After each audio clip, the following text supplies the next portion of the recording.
দর্শক আমন্ত্রণ নাগরিকের বিশেষ আয়োজন সংবাদ বিশ্লেষণে। আপনারা জানেন সংবাদ বিশ্লেষণে আমরা কথা বলে থাকি দেশের সমসাময়িক বিষয়াবলী এবং এর পেছনকার ঘটনাগুলো নিয়ে। ইতিমধ্যেই নির্বাচন কমিশন আসন্ন জাতীয় সংসদ নির্বাচনের রোডম্যাপ ঘোষণা করেছে এবং রাজনৈতিক দলগুলোর মধ্যে রয়েছে চরম উত্তেজনা এবং উৎসাহ। আর ঠিক এই বিষয়গুলো নিয়ে কথা বলতে আজকে স্টুডিওতে আমাদের সাথে উপস্থিত হয়েছেন বাংলাদেশ লেবার পার্টির যুগ্ম মহাসচিব রাকেশ রহমান। আপনাকে আমন্ত্রণ নাগরিকের স্টুডিওতে। একেবারেই শুরুতে যে কথাটি দিয়ে যেতে চাই সেটি হচ্ছে যে রোডম্যাপ ঘোষণা হলো একটি রাজনৈতিক দলের থেকে, আপনাদের আসলে উৎসাহ কেমন আর বিষয়টিকে সার্বিকভাবে কেমন ভাবে দেখছেন? ধন্যবাদ আপনাকে, আপনার মাধ্যমে নাগরিক টিভির সকল দর্শক এবং কলাকুশলী এবং যে দেখবেন পরবর্তীতে সবাইকে জানাচ্ছি আমার আন্তরিক শুভেচ্ছা, ধন্যবাদ।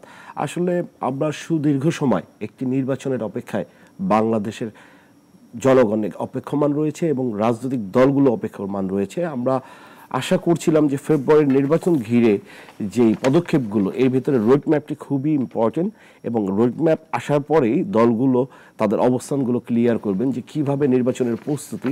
যদিও আমরা সুদীর্ঘ তারা যে রোডম্যাপের কথা বলা হয়েছে সেটা পুরোপুরিভাবে ব্রিফিংয়ে আসেনি এবং এত বড় রোডম্যাপ ব্রিফিংয়ে আসেও না। আমরা হয়তো বা ধীরে ধীরে সেটা জানতে পারবো যখনই তারা প্রেস ব্রিফিংয়ে যাবেন এবং আমরা আশা করছি যে এই রোডম্যাপ ধরে ফেব্রুয়ারির মাঝামাঝি সময় যে কথা বলেছেন অন্তর্বর্তীকালীন সরকারের প্রধান ডক্টর মোহাম্মদ ইউনূস, উনি হয়তো একটি সুন্দর নির্বাচন উপহার দিয়ে, যাদেরকে একটি গণতান্ত্রিক সরকার উপহার দিয়ে উনি সরে যাবেন বা উনি ওনার অবস্থানে চলে যাবেন। ওকে, আচ্ছা, বাংলাদেশ লেবার পার্টি নিয়ে একটু কথা বলবো। সেটা হচ্ছে যে একটি নির্বাচনে জেতার জন্য আসলে যে পরিমাণ জনপ্রিয়তা প্রয়োজন, সাংগঠনিক শক্ত অবস্থান প্রয়োজন, সেটি কি আসলে আপনাদের পর্যাপ্ত আছে কিনা, বা এই যে রোডম্যাপ ঘোষণা হলে এরপরে আপনারা আসলে কিভাবে এগোচ্ছেন? দেখুন, আমরা বাংলাদেশের অর্ধশতক বছর যাবৎ বাংলাদেশ লেবার পার্টি দৃঢ়মান রয়েছে। আমরা সাধারণ জনগণের কথা বলি।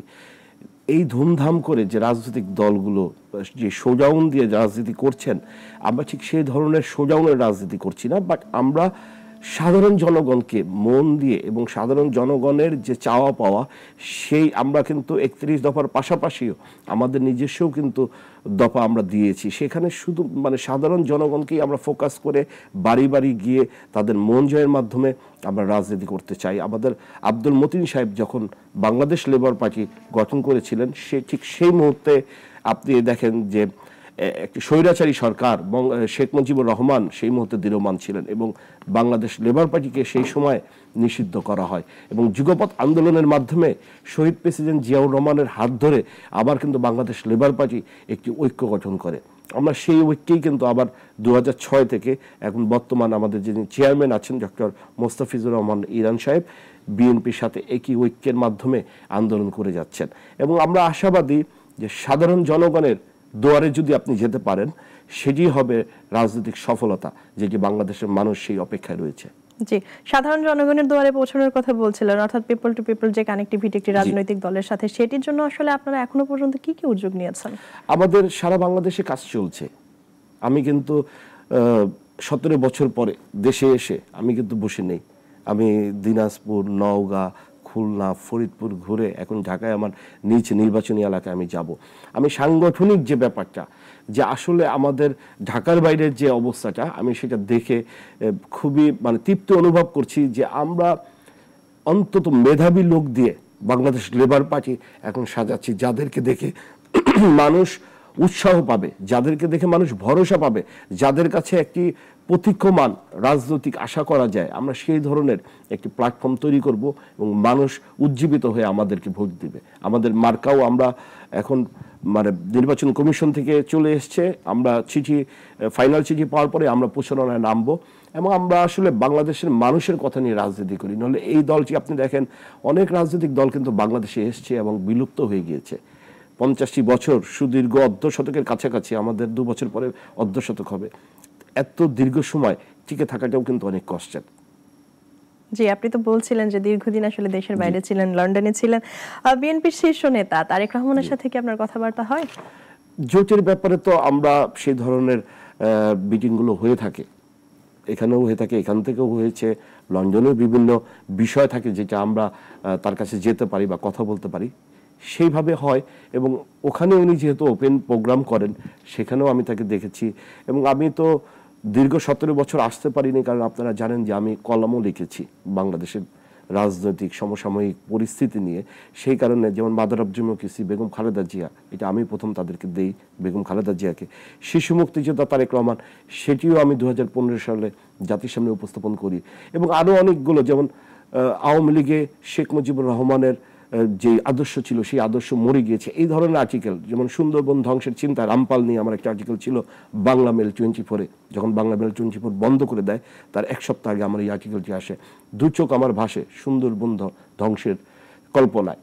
এই ধরনের তখন যে পরিস্থিতি ছিল, তো মানুষ ফেসবুকে লিখলে যদি আয়না ঘরে নিয়ে যাওয়া হয়, গণমাধ্যমে আপনি যদি শীর্ষ পত্রিকাগুলোতে আপনার লেখা আসে এবং আপনি মানুষকে জাগরণের কথা বলেন, অবশ্যই তো তারা ওই ধরনের বেকার আমাকে নিয়ে করতো। সেই কারণেই আমাকে এই 17 বছর দেশে আসতে দেওয়া হয়নি বা আমি আসতে পারিনি। যেমনটি আপনি আসলে বলছিলেন যে বিএনপির সাথে জোট নিয়ে আলাপ হয়, বিএনপির সাথে যুগপৎ আন্দোলন করেছেন, এই মুহূর্তে বিএনপির সাথে সম্পর্কটা কেমন চলছে? এখন আমরা খুব ক্লোজলি বিএনপির সাথে ঐক্যে আছি এবং প্রতিটা ব্রিফিং আপনি দেখেন যে বাংলাদেশ লেবার পার্টির চেয়ারম্যান বিএনপির প্রতিনিধি দল হিসেবে একসাথে যাচ্ছেন। আসলে জোটবদ্ধতা আমরা সেই 2006 থেকেই 2018 নির্বাচনে বাংলাদেশ লেবার পার্টি পিরোজপুর 2 থেকে প্রতিনিধিত্ব করেছেন ধানের শীষ মার্কায়। তো সেই ধারাবাহিকতাই কিন্তু আমাদের এখনকার যে অবস্থান, সেটি 2018 থেকে আরো অনেক বেশি বৃদ্ধি পেয়েছে এবং আমরা ধীরে ধীরে এই আসন ভাগাভাগির ব্যাপারটা আমরা তাদের সাথে বসবো এবং তারাও আশ্বস্ত করেছেন যে এবার জোটবদ্ধ দলগুলোকে তারা আসন আরো বাড়িয়ে দিবেন। তো সেক্ষেত্রে অবশ্যই তো যাচাই বাছাই করবে যে কোন এলাকায় কোন ক্যান্ডিডেটটি তাদের যোগ্য, তখন তারা এটা নিয়ে ফাইনাল একটি সিট ভাগাভাগি দিবে না। সিট ভাগাভাগির কথা শুনবো। আপনাদের জন্য আসলে কতটুকু কি বরাদ্দ হবে বা কি এই বিষয়ে কোনো আলাপ হয়েছে কিনা? আমরা আসলে এই মুহূর্তে তো ওই ধরনের জোটের কোনো দলই চাওয়া পাওয়া করেনি, কিন্তু প্রত্যেকটা দলেরই তো একটা চাওয়া পাওয়া রয়েছে। আমাদের বাংলাদেশ লেবার পার্টির এই মুহূর্তে আমরা নিজস্ব ব্যানারে 100টি আসনে আমরা প্রতিদ্বন্দ্বিতা করতে চাই এবং যদি বিএনপি সাথে আমরা ঐক্যে যাই, হয়তো ওই আসনগুলো কমে যাবে, কমে গিয়ে আমাদের সম্মানিত চেয়ারম্যান উনি ডিক্লেয়ার দিয়েছেন 4টি আসনে আমরা করতে চাই। এগুলো তখন বিএনপি যাচাই বাছাই করবেন এবং 4টি থেকে ওনারা দেখবেন যে কোন কোন প্রার্থী কোন কোন এলাকায় নির্বাচন করলে ওখান থেকে জয়যুক্ত হতে পারেন কিনা। যদি তারা চান হয়তো 4টি দিবেন, অথবা তারা একটা কনভারসেশনের মাধ্যমে এটা একটা ফয়সালা হবে। সেটা তো আপনাদের আকাঙ্ক্ষার কথা বলছিলেন, তাদের তরফ থেকে আসলে কোনো ধরনের প্রস্তাবনা এসেছে কিনা? সেই ধরনের এখনো ডিসিশন নেবার সময় আসেনি। এটা ধরেন যে মনোনয়নের আগ দিয়ে হবেন এবং জোটের ব্যাপারটা হচ্ছে যে এখানে লিয়াজি কমিটির ব্যাপার আছে, একটা ইন্টারভিউয়ের ব্যাপার আছে, ওনারা বাদ জরিপের ব্যবস্থাটা দেখবেন। তো যেহেতু আমরা আছি সেহেতু ওনারাও একটা মানে ছাড় দিবেন, ছাড়ের রাজনীতিতে তো ওনারা চলছেন এবং বারবার তারেক রহমান বলছেন যে এবারে ছাড়টা হবে মানুষ সেবার রাজনীতির ছাড়।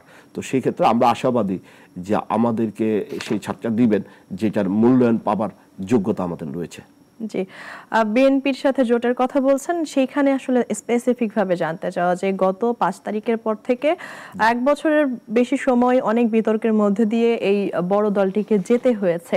তাহলে তাদের সাথে জোট করে বাংলাদেশের জনগণের সেবা পাওয়া, মানে সেবা করার সুযোগ পাওয়া, এটির সম্ভাবনা কতখানি? দেখুন, 5ই আগস্টের পর থেকে তারেক রহমান বিভিন্নভাবে সুনাম অর্জন করেছে, বক্তব্যের মাধ্যমে, সাংগঠনিকভাবে। বাংলাদেশের ওভারঅল যে চিত্র রয়েছে, ভাইয়ের সাথে ভাইয়ের দ্বন্দ্ব, পরিবারের দ্বন্দ্ব, সমাজে দ্বন্দ্ব, সেখানে একটি রাজনৈতিক দল, সেখানে তো দ্বন্দ্ব বা খারাপ মানুষের সংমিশ্রণেই হবে। তো উনি যদি ব্যবস্থা নেন, এবং অনেক জায়গায় ওনারা ব্যবস্থা নিয়েছেন, তো আমরা আশাবাদী যে উনি যদি সরকারে আসেন, আমরা দেখেছি 2001 থেকে 5-এর ভিতরে বিএনপির মাধ্যমেই কিন্তু র্যাবের জন্ম এবং এই র্যাবে কিন্তু বিএনপি নেতাকর্মীরাই বেশি মানে হয়রানি বা তাদেরই কিন্তু দমন করা হয়েছে। সো আমি আশাবাদী যে বেগম খালেদা জিয়া বা তারেক রহমান ওনাদের নেতৃত্বে আবার আইন শৃঙ্খলা পরিস্থিতি ওনারা স্ট্রিক্টলি মেনটেন করবেন এবং উনি দেশে আসলে এই জিনিসটা হয়তো আরো কমে যাবে। আমি বিভিন্ন এলাকায় ঘুরেছি এবং কথা বলেছি, হ্যাঁ কিছু কিছু জায়গায় চাঁদাবাজি হচ্ছে, ওনারা হয়তো তাদেরকে বাদ দিয়ে যারা ক্লিন ইমেজ আছেন সেটা ওনারা দিবেন। সেক্ষেত্রে ওনাদের দলেরও সুনাম অর্জন হবে এবং ভালো মানুষও নেতৃত্বে আসবে। এবং কিছু কিছু জায়গায় কিন্তু আমি শুনেছি যে তারা বলছেন আমরা কোনো রকম কোনো বিতর্কে জড়াবো না, উপর থেকে নির্দেশ রয়েছে। এটা তৃণমূলের কথা এবং অন্যান্য এলাকায় কিন্তু হ্যাভি ওয়েট অনেকে করছেন। তো এগুলোর তো জরিপ ওনাদের কাছে আছেন। আশা করি যে নির্বাচনে হয়তো তাদেরকে তারা মূল্যায়ন করবেন না যারা এগুলো করছেন। জি, নির্বাচনী রোডম্যাপ ঘোষণা হলো। নির্বাচন পদ্ধতি নিয়ে বিভিন্ন রাজনৈতিক দলগুলোর মধ্যে নানা রকম মতপার্থক্য আছে এবং এরই মধ্যে কিন্তু নির্বাচনী রোডম্যাপ ঘোষণা হলো। সেই জায়গা থেকে আসলে খুব স্পেসিফিক ভাবে যে পিআর পদ্ধতি নিয়ে আপনাদের অবস্থান কি? পিআর পদ্ধতিটা আসলে বাংলাদেশের প্রেক্ষাপটে এটা মানানসই না, কারণ বাংলাদেশের সেই সুধী সমাজটা নেই। যে সুধী সমাজটা আছেন তারা কারো না কোনো রাজনৈতিক দলের সাথে সম্পৃক্ত, সেই নিরপেক্ষতা আমরা পাবো না। সেটা যদি বাংলাদেশ ধরেন এখন ইংল্যান্ডের সমপর্যায়ে যায় বা জার্মানের সমপর্যায়ে যায়, এবং পিআর সিস্টেম কিন্তু পৃথিবীর ম্যাক্সিমাম দেশে নাই, আপনি হাতে গোনা কয়েকটা দেশ দেখাতে পারবেন, কিন্তু সেখানেও কিন্তু সিস্টেমটা তারা ওভার কনফিডেন্স। বাংলাদেশে এখন আমাদের মানবিক কারণ বলেন বা বিবেক বলেন সেই পর্যায়ে জাগ্রত হয়নি যে আমরা পিআর সিস্টেমে একজন নির্বাচিত হয়ে আসলেও 10 জন উচ্চকক্ষ মিলে তাকে বাদ দিয়ে আরেকজনকে করবে, সেই ধরনের মন মানসিকতা এখনো তৈরি হয়নি। আমার মনে হয় এটা আরো 50 অথবা 100 বছর পরে চিন্তা করলে ভালো হবে। এখনো সেই ধরনের পরিবেশ পরিস্থিতি আমাদের দেশে তৈরি হয়নি। জি, 5 আগস্টের পরে একটি বিপ্লব আমাদের সামনে এসেছে, আমরা সেই বিপ্লবকে ছিনিয়ে এনেছি, তরুণ সমাজ নতুন করে আসলে জেগে উঠেছে। কিন্তু এই জায়গায় আসলে আপনাদের দলের যে কৌশলগত অবস্থান বা সাংগঠনিক অবস্থান তরুণদের কাছে গ্রহণযোগ্যতা কতখানি, বা হচ্ছে নতুন রাজনৈতিক দল এনসিপি তাদের সাথে বা সম্পর্ক কেমন? আমি দেখেন 10 বছর আগে লিখেছিলাম নামতে হবে রাজপথে নিজ প্রয়োজনে, এই শাহবাগই হবে নব্য রাজাকার পতনের একটি আন্দোলনের জায়গা। এবং আমরা তো চেষ্টা করেছি মানুষকে, আমি আমার ব্যক্তিগতভাবে, আর আমাদের chairman doctor Mostafizur Rahman Iran, উনি কিন্তু রাজপথেই ছিলেন, 4 বার উনি আটক হয়েছেন, মার খেয়েছেন, আহত হয়েছেন।